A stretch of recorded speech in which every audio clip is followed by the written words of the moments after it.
шөл устай хоолыг одоо идчих зөвлөж байна. За үндэсний хэмжээнд хийгдсэн судалгаан дээр харахад 15-аас 69 насны хүн амын дунд бол одоо 49% нь тархалтай гэсэн юм судалгаа байж байгаа. За тэгэхээр Монголд 2 хүн тутмын 1 нь илүүдэлчин тархалтай байна гэсэн үг.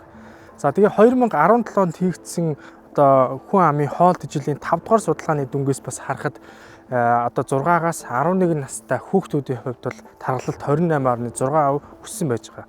За энийг өмнөх одоо судалгаатай харьцуулаад харахад бол тархалт хүүхдүүдийн хувьд 10 дахин өссөн юм тоо баримт байж байна. 25-аас 34 насны яг эд одоо ажилтдаг хөдөлмөрлөг залуучуудын хувьд судалгаан дээрээс харахад 2.5 дахин одоо тархалт өссөн юм судалгаа байж байна л да. За эндээс ингээд харахад хүүхэд залуучуудын хувьд бол энэ тархалт биеийн жингийн илүүдэл гэдэг энэ зүйл маань их өндөр байгаа нь бол харагдаж байна. За тэгээд энэ тархалт гэдэг зүйл маань өөрөө эрүүл мэндийн хувьд маш олон сөрөг талыг авчирч идэг.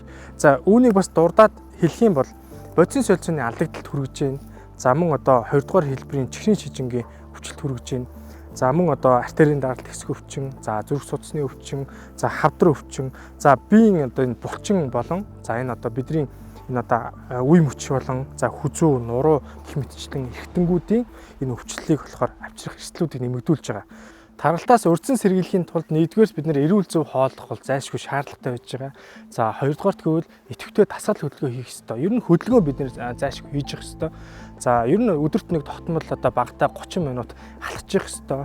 За одоо хүйтэн сэрүүний үйлрэл ирж байгаатай холбоотой за 7 хоногтоо нэг өдөр цаг зав гаргаад гэр бүлээрээ найз нөхдөөрөө за зөв хобби болгоод ууланд алхачих, ууланд гарч явах юм бол таны эрүүл мэндэд их ач тустай байх болно. За биднэрт нийтлэг гаргаж байгаа нэг алдаа байгаа тань. За өглөөний цайгаа уухгүй ингээ гараа явчихдаг. За өдөр идэхээр нэг дор хийддэг. За эсвэл орой хоолн дээр илчлэг өндөр агуулсан, шарсан, хуурсан, амтлагч ихээр орсон одоо тэр хуурай хоолыг ихээр иддэгэ. За энэ нь одоо таргалуулдаг. За мөн одоо ходоод үзэх цочроож хоол боловсруулах эртэн тогтолцооны эмгүүдийг ихсгэх одоо сөрөг нөлөө үзүүлж байгаа. За 18 цагаас хойш хэрвээ гэртээ орж хоол иддэг бол за энэ үедээ одоо шингэд сайтай ичлэг багаагуулсан за мөн одоо хотоод үзийг цочроохгүй шөл устай хоол идэхийг зөвлөж байна. За учир нь бол одоо шөлтэй хоол биед амархан шингэдэг. За тэжээлэг чанар энерги биед бол сайн өгж идэг давуу тал байж байгаа.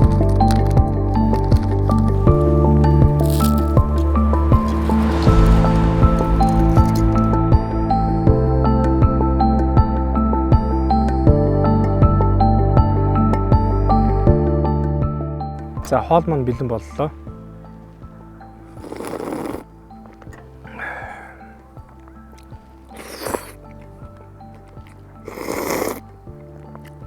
Ийм дөрөө хоолндоо шөлтэй хоол ид тархалахгүй.